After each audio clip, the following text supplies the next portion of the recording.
An excerpt from Désolé Habibti by me, Abbas. A single lamp lit the room and glowed against the stiff linen sheets tucked tightly around the old woman, her paper-thin skin mottled with age. Although she looked frail, a stubborn fire burned in Camille's eyes. It seemed inconceivable that the foundation round which the family had been built could be dying.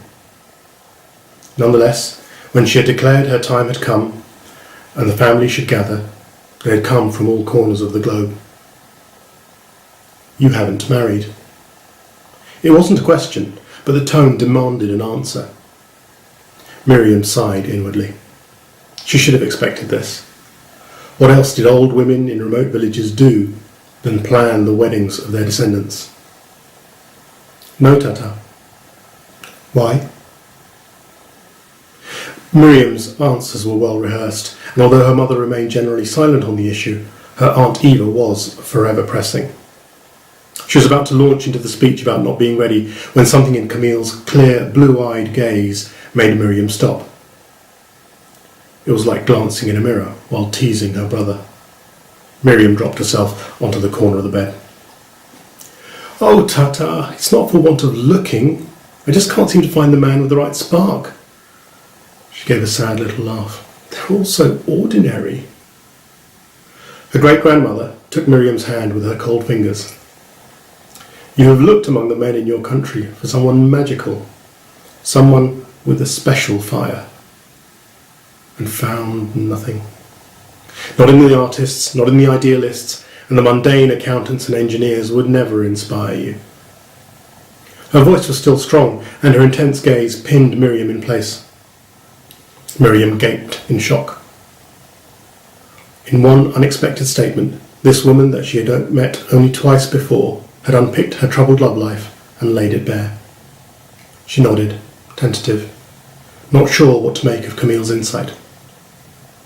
Camille gave a small smile of acknowledgement, then closed her eyes, leaning back into the pillows with a look of relief.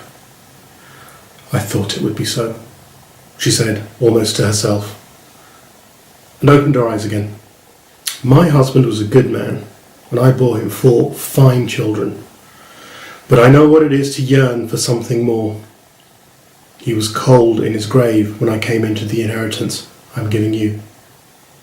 Miriam leaned close, but was waved away. "There, in the armoire." Miriam opened the ancient cupboard.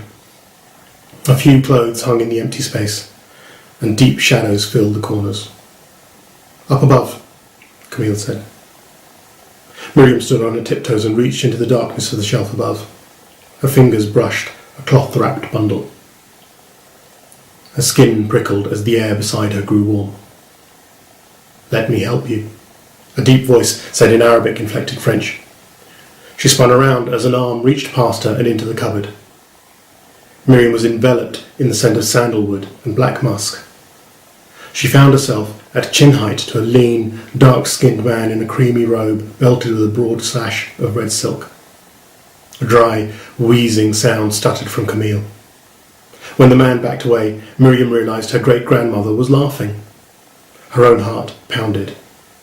They had been alone in the room. She reached behind herself to grip the door of the armoire and missed, slipping into the open space. The man unwrapped the black cloth to reveal an old brass oil lamp. "Misbah, you scared the poor child," Camille sputtered through her laughter. The man's lips twisted in a smile behind his short beard. He bowed his head to Miriam.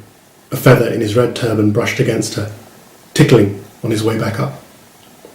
"Désolé Habibti," he said to Camille, blending the French apology with the Arab endearment, in a phrase that flowed with the ease of regular use. The man examined Miriam with an uncomfortable frankness. "This is the one you have chosen." "It is,"